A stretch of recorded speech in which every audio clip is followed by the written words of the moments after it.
الحمد لله نحمده ونستعينه ونستغفره ونعوذ بالله من شرور أنفسنا ومن سيئات أعمالنا من يهده الله فلا مضل له ومن يضلل فلا هادي له أشهد أن لا إله إلا الله وحده لا شريك له وأشهد أن محمدا عبده ورسوله اللهم صل على محمد وعلى آل محمد كما صليت على إبراهيم وعلى آل إبراهيم إنك حميد مجيد اللهم بارك على محمد وعلى آل محمد كما باركت على إبراهيم وعلى آل إبراهيم إنك حميد مجيد أما بعد فيا إخوتي وأخواتي الأعزاء rahimani wa rahimakumullah.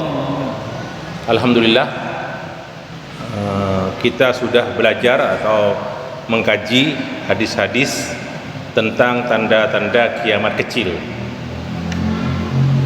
sejumlah 131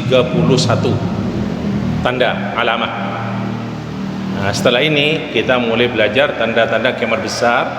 Walaupun tanda-tanda yang pernah kita pelajari itu ada, jadi ada tanda kiamat besar, nanti ada tanda yang kita baca itu terjadi, ada juga maksudnya itu. Dan memang belum terjadi, belum pernah terjadi. Tapi di antara tanda kiamat besar itu yang 10 ada beberapa tanda-tanda yang kecil. Yang besar ini yang secara khusus disebut oleh Rasulullah SAW dalam satu hadis. Jadi 10, ada 10. Baik, sebagai muqaddimah untuk tanda-tanda 10 besar tanda kiamat ini, setelah kita membaca 131 tanda kiamat kecil, ya, ada satu riwayat bahwasanya tanda-tanda kiamat ini itu akan beruntun atau lepas satu persatu, terus lepas satu sampai nanti tersisa itu. Yang paling akhir itu nanti yang 10 terbesar itu nanti. Dalam satu hadis yang disahihkan oleh Imam Al-Albani, Rasulullah SAW bersabda, al-ayatu ka kharazatin mandumatin fi silkin fanqata as-silku fatabi'a ba'duha ba'dan. Tanda-tanda kiamat itu, kata Rasulullah SAW, seperti marjan yang diuntai dalam untayan itu kan, seperti tasbih itu lah, diuntai secara teratur, fi silkin, dalam kawat. Silkun itu kawat artinya, berarti seperti taruh di benang itu kan. Fangqata, ketika kawat itu putus, fatabi'a ba'duha ba'dan, maka marjan itu satu persatu lepas. Begitu juga dengan tanda-tanda kiamat. Di hadis lain, dan hadisnya juga disahihkan Imam Al-Albani, beliau Rasulullah SAW bersabda, khurujul ayati ba'duha ala ithri ba'din tataba'na kama tataba'al kharzu fin nizami. Tanda keluarnya tanda-tanda kiamat itu ada satu ikut yang lain, jadi lepas satu datang lain, datang lain satunya, datang sesudahnya, yang datang sesudahnya itu, setelah datang yang lain sesudahnya. Ba'duha ala irfi ba'din tataba'na, ikuti sebagaimana untayan marjan al-kharz itu fin nidam, yang diatur dalam kawat ketika lepas itu. Baik. Nah, terus saya sampaikan tadi bisa saja terjadi nanti. Di antara tanda-tanda kiamat besar itu ada tanda-tanda kiamat kecil. Nah, nanti itu lebih jelasnya nanti ketika kita sudah memasuki tanda-tanda kiamat besar. Baik, yang pertama adalah khurujud dajjal. Khuruju ad-dajjal, jadi keluarannya ad-dajjal. Dalam hal ini nanti banyak pembahasan. Insyaallah masalah dajjal ini nanti bisa sampai 3 atau 4 kali pembahasan masalah dajjal ini. Untuk dajjal saja. Di antaranya, siapa itu Al-Masihud Dajjal? Apa dia ada sekarang? Dajjal ini ada enggak sekarang? Kalau seperti Ya'juj Ma'juj kan ada. Tapi misterius, Allah yang Maha tahu. Terus apakah pernah enggak seseorang melihat Dajjal? Ada enggak pernah ada seorang melihat Dajjal? Terus apa sifat-sifatnya Dajjal itu bagaimana? Dan kapan dia keluarnya nanti Dajjal itu? Dan bagaimana iktikad keyakinan beberapa orang terhadap Dajjal ini. Baik, saya mulai dengan al-muallif berkata, siapa Dajjal itu? Dajjal adalah manusia biasa dari Bani Adam, tapi dia oleh Allah diberi keistimewaan. Keistimewaan sudah takdir Allah, sudah kan? Jadi tidak seperti manusia yang lain. Allah memberi dia beberapa keistimewaan, tapi sebagai ujian, bukan berarti orang istimewa, dia enggak. Keistimewaan dibanding dengan manusia lain, sebagai ujian dari Allah, lewat Dajjal untuk menguji iman orang-orang. Dan dalam beberapa hadis, banyak sekali puluhan hadis, bagaimana Rasulullah SAW itu mewanti-wanti kita terhadap Dajjal ini. Nanti ada beberapa sifat secara fisik, secara khuluqiyahnya bagaimana Dajjal itu nanti diterangkan. Kenapa kita harus tahu tentang Dajjal ini? Walaupun kita mungkin tidak akan nututi, iya, dan sulit akan nututi, sebab itu sudah tanda-tanda besar, ya, tanda besar di kiamat Dajjal ini. Ya, karena ketika kita tahu sifatnya, paling tidaklah kita lebih yakin bahwasanya Dajjal itu akan datang. Makanya samalah seperti kita tahu Dajjal begini-begini, sama dengan kita tahu hal-hal yang jelek yang harus kita tinggalkan. Sama dengan kalau Hudzaifah bin Yaman itu pernah berkata dalam satu hadis sahih, beliau berkata, yas'alun nas Rasulullah sallallahu alaihi wasallam nisyarri, semua anil khair, orang-orang semua bertanya kepada Nabi tentang kebaikan. Wa ana as'aluhu anisyarri makhafata an yudrikani, dan aku bertanya kepada Rasulullah yang buruk-buruk apa, ingin tahu saya, karena apa? Saya khawatir, takut saya itu mengikuti yang jelek itu. Begitulah dalam satu hadis sahih, begitu kata Hudzaifah bin Yaman. Jadi Dajjal ini fitnah yang paling hebat, ya, di akhir zaman, termasuk tanda yang paling hebat sebelum tanda-tanda yang lain. Karena Dajjal ini akan dibunuh oleh Nabi Isa. Nabi Isa, ya. Sebelumnya juga akan datang Al-Mahdi. Sudah kita pelajari tentang Al-Mahdi itu. Baik. Kenapa kok disebut dengan Al-Masihud Dajjal? Al-Masih Ad-Dajjal. Itu ada beberapa alasan. Disebut Al-Masih karena Al-Masih artinya mamsuh. Masih sama dengan mamsuh, terhapus. Karena dia bermata satu. Jadi mata yang kiri tidak ada, tinggal yang kanan saja. Jadi dilihat dengan satu.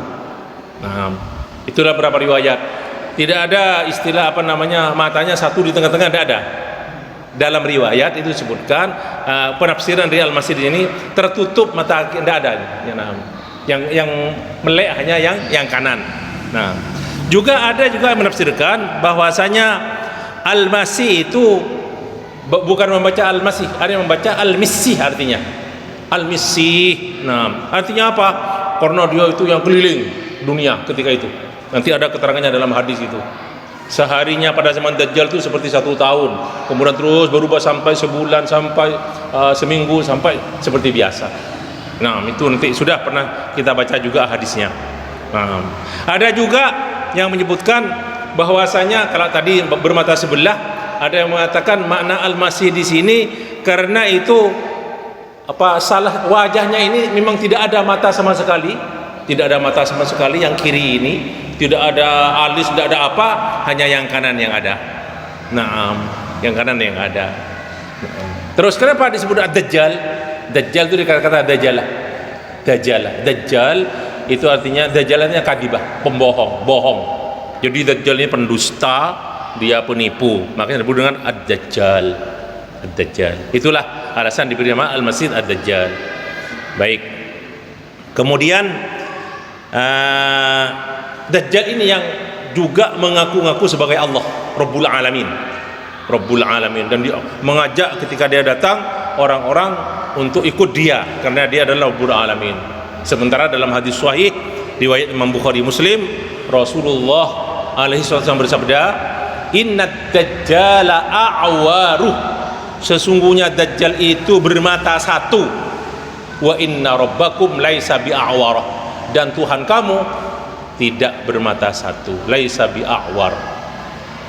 Sudah, bermata dua, wallahu taala a'lam. Sudah, pokoknya gitu kata Rasulullah alaihi wasallam. Nanti tafsirnya nanti ada, nanti lebih beberapa hadis tentang Dajjal ini juga. Baik, dalam kitab ini Dr. Al-Arifi menyinggung masalah Ibnu Sayyad.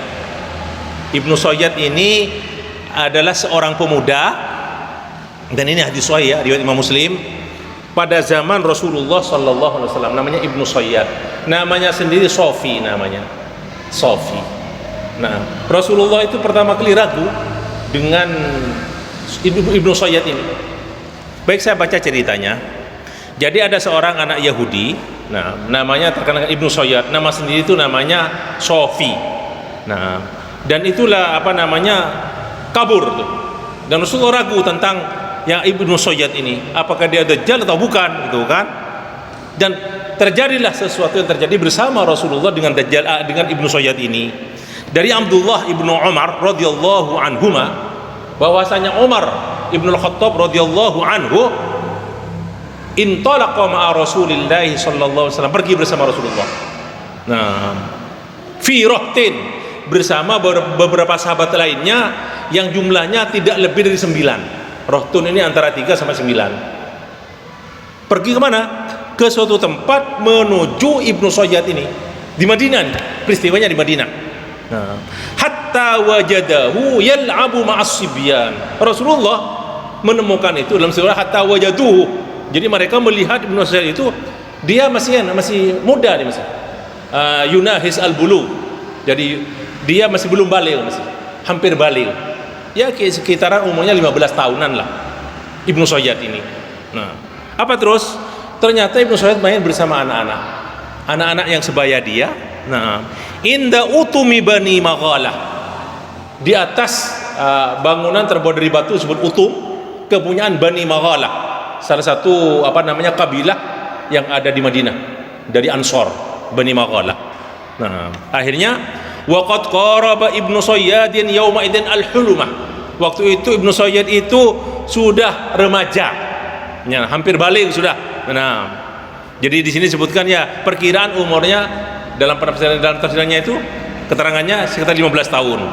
Nah, akhirnya dia tidak tahu bahwa Rasulullah datang, dan hatta daraba Rasulullah sallallahu alaihi wasallam dhahrahu biyadihi, sampai Rasulullah memukul dengan tangan beliau, memukul gini dengan kepada punggung Ibnu Sayyad itu, pemuda itu. Kemudian qala Rasulullah alaihi salatu wassalam, atashhadu anni Rasulullah, kamu menyaksikan bahwa aku ada Rasulullah? Apa jawaban dia? Fanadhara ilahi Ibnu Sayyad, lihat Rasulullah, faqala asyhadu annaka rasulul ummiyin, aku bersaksi bahwasanya kamu adalah rasul para orang-orang buta huruf. Rasulul ummiyin, ini orang Arab yang buta huruf, rasulul ummiyin. Nah, bertanya balik Ibnu Sayyad terus, atashhadu anni Rasulullah, kepada Rasulullah berkata, apakah kamu bersaksi bahwasanya adalah aku utusan Allah?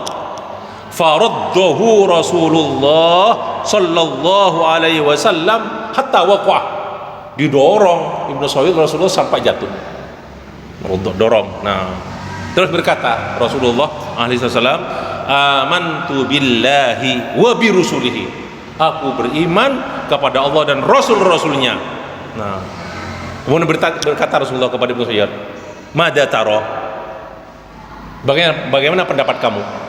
Nah, qala Ibnu Sayyad, ya'tini shadiqun wa kadhibun, datang kepadaku orang yang jujur dan orang yang dusta, yang bohong. Dalam syarah hadis ini terangkan bahwasanya kepada Ibnu Sayyad ini datang dalam mimpi dia shadiqun, yang jujur dalam mimpinya itu, wa kadhibun, yakni setan. Ada yang jujur, ada yang dusta. Nah, akhirnya Rasulullah bersabda kepada Ibnu Sayyad, nah, khullita alaikal amru, wah sudah, perkara kamu itu sudah dikaburkan kepada kamu perkaranya. Perkara kamu kabur, kamu itu antara dusta dan jujur, bohong dan jujur.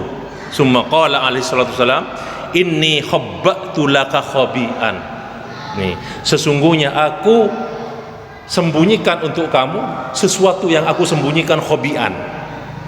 Faqala Ibnu Sayyad, huwa ad-dukh, dal kha, pakai tasdid, huwa ad-dukh, Ad-duh. Nah, ad-duh. Jadi dua huruf dal dan kha. Tambah alif lam, ad-duh. Nah, ceritanya gimana ini? Nah, ini supaya lebih lengkap ceritanya saya nukil langsung dari hadis yang diriwayatkan Imam Muslim. Jadi Rasulullah itu mencoba ngetes Ibnu Sayyad ini. Nah, apakah dia tahu gitu kan? Apakah dia tahu apa yang disembunyikan oleh Rasulullah sallallahu alaihi wasallam? Nah, dalam riwayat Ahmad, dalam riwayat disebutkan apa yang terdetik dalam hati Rasulullah itu katanya itu adalah satu ayat di Muhammad itu. Jadi Rasulullah itu dalam diri beliau itu menyembunyikan sesuatu dalam diri beliau. Ayat Allah firman dalam surah Ad-Dukhan, fartaqib yauma ta'tis sama'u bidukhanin mubin. Maka tunggulah suatu hari akan datang di mana langit akan datang membawa dukhan. Nah, ini juga salah satu dari kiamat. Dukhan yang gelap itu, dukhanun mubin, yang terang, yang jelas, mubin, gelap, dukhan yang jelas. Lah, ketika ditanyakan, saya menyembunyikan kepadamu sesuatu wahai Ibnu Sayyad. Dijawab Ibnu Sayyad, waduh, tidak sampai ke dukhan. Jadi dia tidak makan dukhan. Akhirnya jadi bukan ad-dukhan dia tapi ad-duh. Terus gimana hubungannya apa dengan cerita ini? Apa jawaban Rasulullah? Ikhsa falan taudu qadrak. Diam kamu. Terhina kamu, diam dalam keadaan hina kamu. Jangan ngomong lagi maksudnya. Dia menunjukkan duh gitu kan. Sesungguhnya kamu tidak akan bisa sampai kepada tingkat kahanahmu.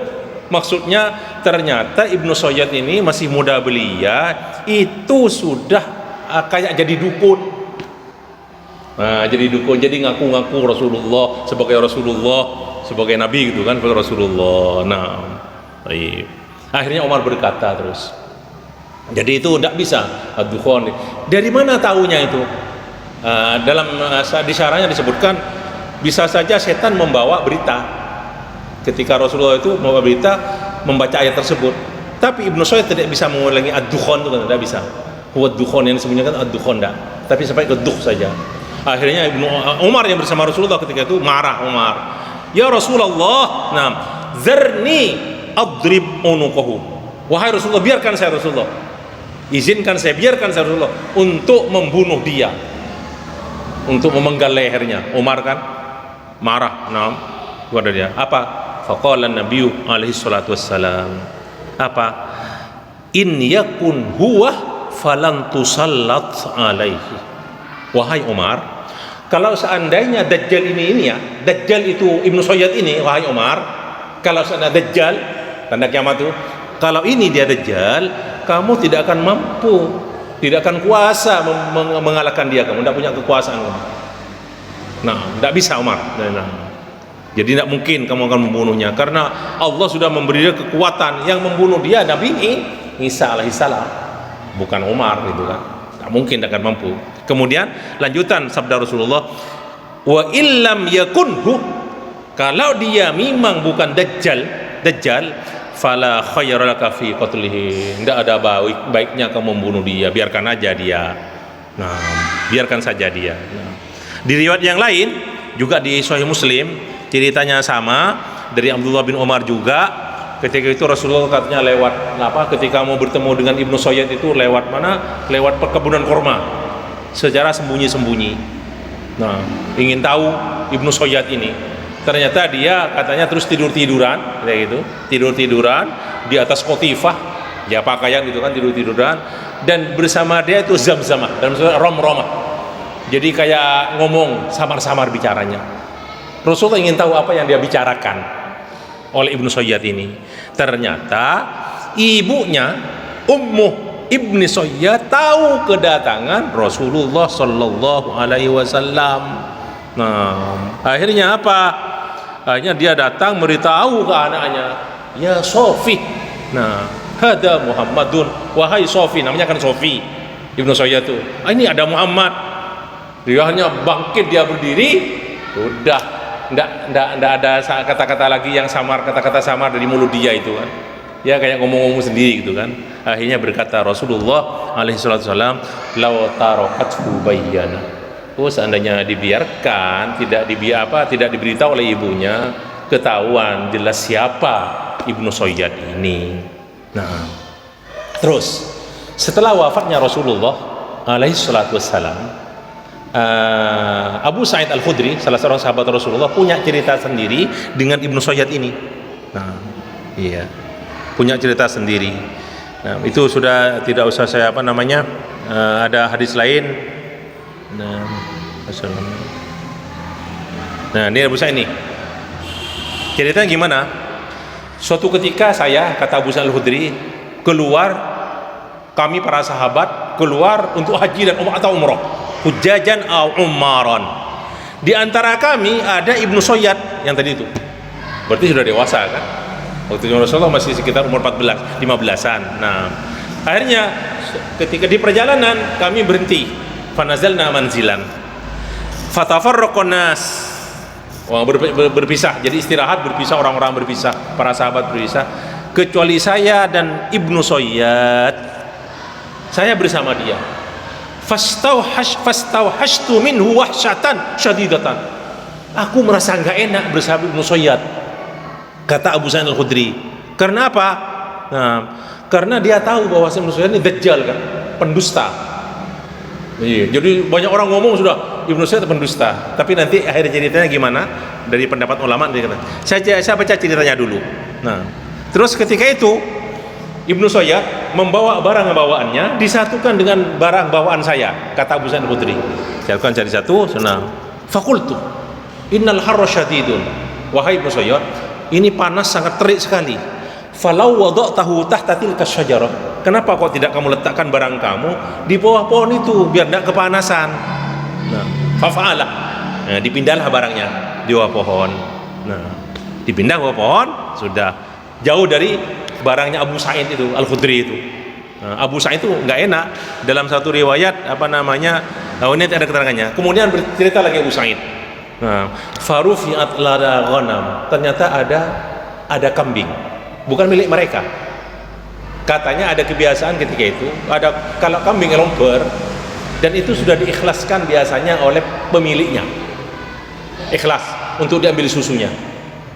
Lah, ketika itu Ibnu Sayyad ini pergi ke kambing itu dan memerah susunya itu. Faja'a bi'ussin. Us ini mangkok besar berisi susu.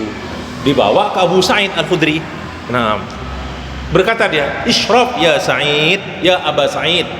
Minum nih Abu Sa'id. Bilang ke Abu Sa'id. Nah, faqultu innal harra syadidun wal labana harrun. Ini sekarang panas terik dan susunya juga panas. Ini alasan Abu Sa'id untuk tidak minum. Apa kata dia? Dalam diri dia yang bercerita kan Abu Sa'id nih, perawinya juga. Nah, ma bi illa anni akrah an ashraba an yadihi aw qala akhud an yadihi. Sebetulnya aku gak suka gitu kan, karena tahu dia pendusta, pembohong, dan aku sangat tidak suka untuk minum dari tangan dia, yang dibawa oleh tangan dia, yang merah dia kan, merah susunya. Nah, faqala Ibnu Sayyad, berkata Ibnu Sayyad kepada Abu Sa'id Al-Khudri, nah, ya Aba Sa'id, laqad hamamtu an akhudha hablan fa'aqilahu fa'u'alliqahu bi syajaratin thumma akhtaniqah mimma yaqulun nasu li mimma yaqulu li an-nasu. Wahai Abu Sa'id, aku punya keinginan untuk mengambil tali dan aku ikatkan di atas pohon, dan aku ingin menggantungkan leherku, mengikat, jadi mau bunuh diri, mengikat, akhtaniqah, mimma yaqulun nas, karena ucapan orang-orang tentang saya, kata Ibnu Sayyad. Ini kan mau haji atau mau umrah. Nah, ya Aba Sa'id, man khafiya alaihi hadisu Rasulillah sallallahu alaihi wasallam ma khafiya alaikum ma'syaral ansar. Wahai Abu Sa'id, nah, seseorang yang tidak tahu tentang Rasulullah, tentang hadis Rasulullah alaihi salatu wasallam, maksudnya tidak tahu banyak tentang hadis Rasulullah. Nah, biasanya yang kalian itu orang Ansor itu banyak tahu. Tidak tersembunyi hadis Rasulullah, jelas hadis Rasulullah. Mungkin ada orang itu, tapi orang Ansor banyak yang tahu tentang hadis Rasulullah, itu maknanya. Terus, alasta min a'lamin nasi bihadisi Rasulillah sallallahu alaihi wasallam. Bukankah kamu Abu Sa'id paling banyak tahu tentang hadis Rasulullah sallallahu alaihi wasallam? Terus, alaisa qad qala Rasulullah. Nah, in huwa aqimun la yuladu dahu. Nah, bahwasanya Dajjal itu yang akan datang itu aqimun, mandul, tidak punya anak. Dajjal tidak punya anak yang akan datang itu. Nah, terus dia berkata, wa qad taraktu waladi fil Madinah, dan saya punya anak. Saya tinggalkan anak saya di kota Madinah. Jadi Ibnu Sayyad itu punya anak. Nah, kemudian berkata lagi Ibnu Sayyad, awalaysa qala Rasulullah SAW la yadkhulul Madinata wala Makkah. Bukankah Rasulullah juga bersabda, kata Ibnu Sayyad, nah, bahwasanya Dajjal itu tidak bisa masuk Makkah dan Madinah, tidak masuk Makkah dan Madinah. Wa qad aqbaltu minal Madinah wa ana uridu Makkah, dan aku datang dari kota Madinah dan aku mau masuk kota Makkah. Nah, jadi saya bukan Dajjal. Nah, kemudian berkata Ibnu Sayyad ini kan kayak dukun gitu ya, dukun kan, memang dukun kahin gitu kan. Dia berkata terus, ama wallahi inni la a'rifu maulidahu wa aina huwal ana, yakni ad-Dajjal. Sungguh saya tahu, nah, kapan Dajjal itu dilahirkan, nah, dan kapan, dan sekarang dia ada di mana, saya tahu. Akhirnya Abu Sa'id marah, tabban laka ya Ibnu Sayyad, tabban laka, celaka kamu. Nah, dari beberapa cerita ini ikhwani, Ibnu Sayyad ini ada yang mengatakan bahwa dia itu bertaubat.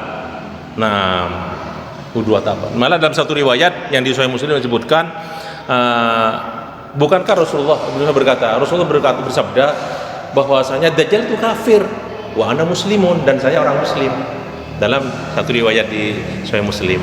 Nah, kesimpulannya ikhwani, nah, dari pendapat ulama ahlul ilmi, bahwasanya Ibnu Sayyad yang pernah bertemu dengan Rasulullah SAW, di mana dan pernah diceritakan oleh Abu Sa'id Al-Khudri, itu bukan Al-Masihud Dajjal yang akan datang, nanti sebelum Nabi Isa. Bukan itu. Tapi dia itu Dajjal, yaitu pendusta saja, kayak dukun. Jadi minta tolong ke setan. Nah, jadi teman-temannya itu setan, nah, yang bisa bercerita tentang hal-hal yang gaib gitu kan, yang dicuri oleh setan dari langit. Nah, terus dan dari kesimpulan cerita itu juga disebutkan dari ucapan terakhir dia itu ketika bertemu Abu Sa'id, ada ulama mengatakan bahwasanya dia sudah bertaubat. Nah, dia wallahu ta'ala a'lam. Nah, sampai di sini dulu cerita tentang Ibnu Sayyad, tentang Ad-Dajjal. Kita lanjutkan nanti bagaimana apa hikmah kenapa kok Ad-Dajjal sendiri, kata-kata Dajjal itu tidak termaktub dalam Al-Quran Al-Karim, sama dengan Al-Mahdi yang sudah pernah kita pelajari, tidak ada di Quran Al-Mahdi kan. Sehingga ada orang mengatakan bahwa Al-Mahdi itu ada dusta dan sebagainya, hadis dusta dan sebagainya itu. Dan sudah kita pekan kemarin sudah ada jawaban ulama. Nah, gimana? Kenapa hikmah kok tidak disebutkan Ad-Dajjal dalam Al-Quran, tapi ada dalam hadis-hadis sahih? Baiklah, insyaallah tentang hal itu kita lanjutkan yang akan datang insyaallah taala. Terima kasih dan mohon maaf. Mari kita akhiri liqa ini dengan kafaratul majlis.